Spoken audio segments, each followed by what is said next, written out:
Whatever I'm doing in my bedroom is my damn business. Oh shoot, y'all heard about that, Dwight? They said Dwight was in a text messaging a guy. Nigga, who cares? That ain't for no blogs, that ain't for no websites. I don't gotta tell nobody where I put my wood at. I'm gonna admit, I didn't think we'd get the opportunity to make a video on this. As a matter of fact, I didn't think Dwight Howard would respond to any of this at all whatsoever. Somehow, someway, I think his response may have made things worse, but I don't think what he said is necessarily bad. So before we get to the content, make sure you drop like, subscribe, and turn on our notifications to help the channel grow. This video's gonna get demonetized based upon the contents of it. Now that we got all that out of the way, cue the intro.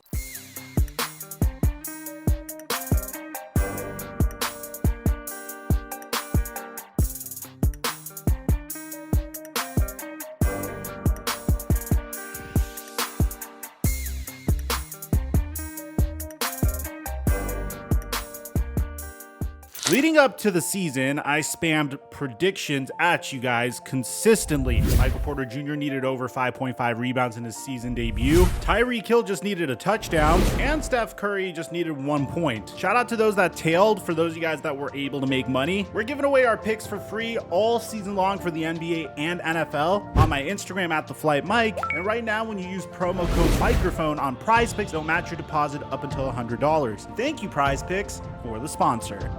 Mic check 1 2 1 2. What's going on, everybody? At this point, everyone that clicked on this video knows who Dwight Howard is. Without a doubt, future Hall of Famer, first ballot in my opinion. Had a remarkable long career in the NBA, was one of the most dominant centers of our time, and at the same time, kind of, for some reason, was a punching bag. A good example is look at the way Julius Randle talks to Dwight Howard here. Can I ask you a question? Yes, sir. If I play 2 minutes in the first quarter, 2 minutes in the second quarter, 2 minutes in the third quarter, how many minutes is that? That's 6 minutes. So then in the fourth quarter, I play 3 minutes. Do you expect somebody to get 15 rebounds if they playing 2 minutes a quarter? But the question is, He gotta answer my question too. The game is Dennis Rodman would have got Dennis Rodman ain't did hard enough half Dennis Rodman in rebounds. That's because he was drunk. Keep going. The question is, what made him only give you 2 minutes? Where did you fuck up at? Guess what? That wasn't my pay grade. They paid Anthony Davis all that money to play that position. Is that why y'all got to a fight on the bench? That is not why we got into a fight on the bench. Can we talk about it? We can talk about it. Was it just like a disagreement? It was just a disagreement. You wanted more than 2 minutes?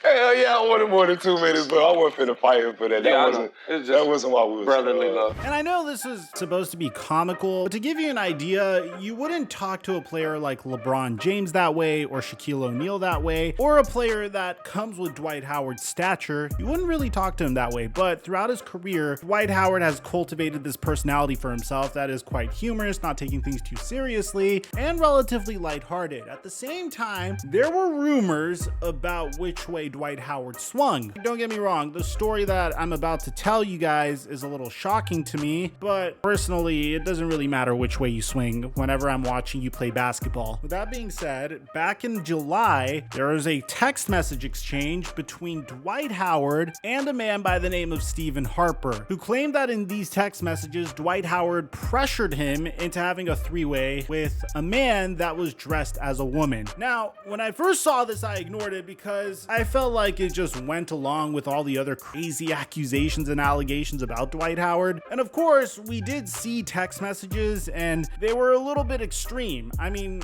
you're more than welcome to sit down and pause and read these text messages for yourself. It's for the most part a bunch of devil and smirk emojis and them agreeing with one another to meet up with one another. For the sake of us being able to stick to the story, I don't think it's that bold of an assessment to say that at the time, if this is truly Dwight Howard, this seems like a consensual meetup, right? I think we could all agree. It seems like they agree to meet up. It seems like they're flirting with one another. For lack of a better way of saying it, it seems like everything's kosher. Now, again, this story for the most part went largely ignored by me until October 24th. Now, this is when Stephen Harper filed a lawsuit against Dwight Howard that could potentially ruin Dwight Howard's life. Originally, I was curious about why Dwight Howard never got another chance with the team. There's a lot of teams that could use Dwight Howard's services. And yes, he didn't get along with Anthony Davis during his final season with the Los Angeles Lakers. When you look at teams like the Golden State Warriors and the Boston Celtics, both teams have a massive gaping hole at the backup center position, a hole that Dwight Howard could easily fill. But still, Dwight Howard hasn't had that opportunity. Instead, he's in Taiwan making jokes about potential players that could join him in China. Where do you think he should go? Should he stay in Philly? Should he go back to Houston? Is there another situation you think works for him?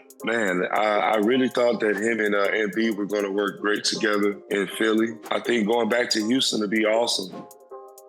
Come to Taiwan, Jay. So Stephen Harper would file a lawsuit against Dwight Howard, and in these court documents, it confirmed that Dwight Howard connected with Stephen Harper via social media on May of 2021. Now, Howard had admitted to exchanging several explicit text messages from May to July of 2021, and even said that they engaged in consensual kissing when Harper visited his home on July 19, 2021. So yeah, Dwight Howard admitted to consensually kissing Harper. So if you're here to try to get definitive evidence of whether or not Dwight Howard swung that way, that's all you really need. But that's not what we're here to dispute. What we're here to dispute is whether or not there was foul play, and to see Dwight Howard's reaction. Harper's lawsuit claimed that Howard surprised him by requesting a three-way with a man dressed as a woman named Kitty. He allegedly refused the three-way, started performing oral on Howard. Bro, I have to admit, like, that's up there in terms of wild requests. Definitely if I was dating someone and they made that request, like, hey, we've been talking to each other for 2.5 months. Want to have a three-way with me and this dude dressed like a girl? Now, apparently Harper resisted Howard's advances when he stroked his Johnson through his underwear. He claimed that Howard disregarded his objections and insisted that he was going to like it. Now, the last time I wasn't going to read these messages, but this time I'll actually read the messages because I've become desensitized. I've had to read this like 10 times. So the defendant stood up, in parentheses, towering over Mr. Harper. He grabbed Mr. Harper by the thighs, forcibly removed Mr. Harper's underwear, held Mr. Harper down, and performed non-consensual oral on Mr. Harper. The suit read, Mr. Harper was in fear of imminent bodily harm when he was pinned down and forced to remain in place while the defendant continued to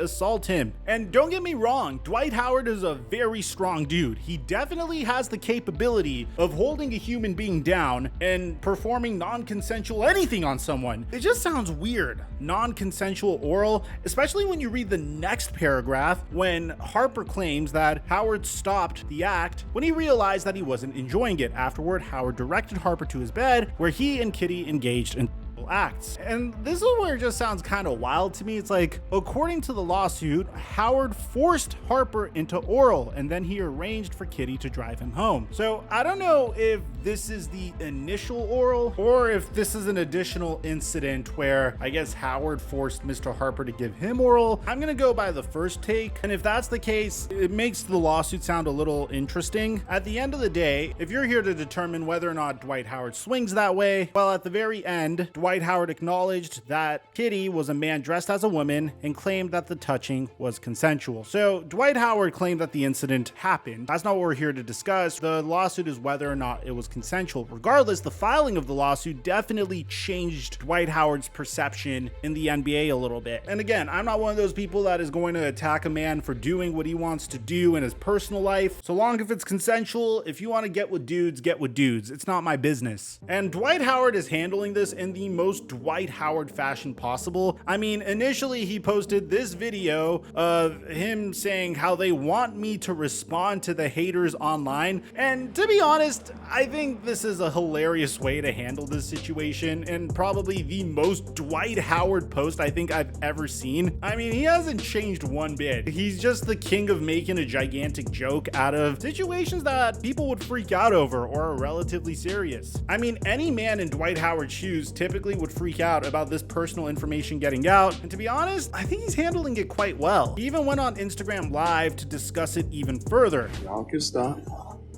with the nonsense. Worry about all this bullshit crap. Mind your business. They say you going on dates with dudes, but why the hell do you or anybody care who the hell I spend my time with? That's the problem with y'all people. Y'all worried about who people spend their time with.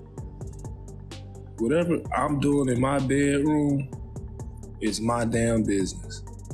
Whatever you doing in your bedroom is your damn business. That ain't for everybody. And everybody don't need to know. You ain't gotta say anything about what you doing in your fucking house. It's your house. You ain't gotta explain that to nobody. No matter what they say. They can say anything. Who gives two shits? Y'all too damn nosy, worried about what I'm doing in my bed. And on one hand, I do agree with him. I mean, what he wants to do in his personal life is his own business. I guess it becomes everyone else's business when one of the people that he was involved with issues a lawsuit against him. Now, some of you guys had a theory that Dwight Howard is potentially getting extorted. And the thing is, like, if you're in Dwight Howard's situation, you have a net worth of 150 million. At the same time, he has 5 baby mamas. I don't know if he's willing to pay out an individual that wants some sort of compensation to keep this information behind closed doors. I don't know if he'd be willing to do something like that. Maybe the individual, Stephen Harper, is making a ridiculous demand for financial compensation, and that's why he decided to come out with the information. And maybe Dwight Howard, I think what's probably the case is Dwight Howard is very comfortable in his skin, because what he says next is something that you would never expect someone in this situation to say. The people who know what's going on in my bed, they know what the hell going on with my bed and what the hell I do in it. That ain't for everybody on the internet. That ain't for no blogs. That ain't for no websites. I don't got to tell nobody where I put my wood at, since y'all want to get to it. That ain't nobody business where I put my shit at. Y'all just weird. If you want to know what people doing in their bedroom and who they messing with and sleeping with, you are weird. You're the weird one. Oh, shoot. Y'all heard about that, Dwight? They said Dwight was in a text messaging a guy. Nigga, who cares? Who cares who I was text messaging? You just mad because I want text messaging yo ugly ass. That's what it is. Worrying about the wrong stuff. Focus on you. Worrying about who in somebody's bed and what they doing in their own bedroom. It ain't your bed. You ain't gonna never get in my bed. So stop worrying about it. Worrying about, because I don't gotta deny it. I don't gotta talk about none of that crap. The shit didn't even happen. You worry about the wrong stuff. That's why it's called an accusation. Allegedly. Come on, man. And it seems like Dwight Howard agreed with our original take, which we said in our video prior to this. It isn't about whether or not Dwight got with a dude. That's not the part that you should care about. When he says you're worrying about the wrong thing, it's about whether or not it was consensual or not. And he's saying that it was. And he's more focused on that than whether or not he was with a dude or not. Because at the end of the day, he's right. It shouldn't matter if he's with a dude or not. And it's not any of our business if he's with a dude or not. The part that became public is whether or not it's consensual. And to be honest, I think Dwight Howard is handling the backlash pretty well. He seems very secure in who he is, and that's really nice to see. Because going back 10 years ago, that definitely wasn't the case. So let me know in the comment section down below, what do you guys think about Dwight Howard's reaction? Aside from that, I'm your boy Mike, and I'm dropping our mic until our next upload.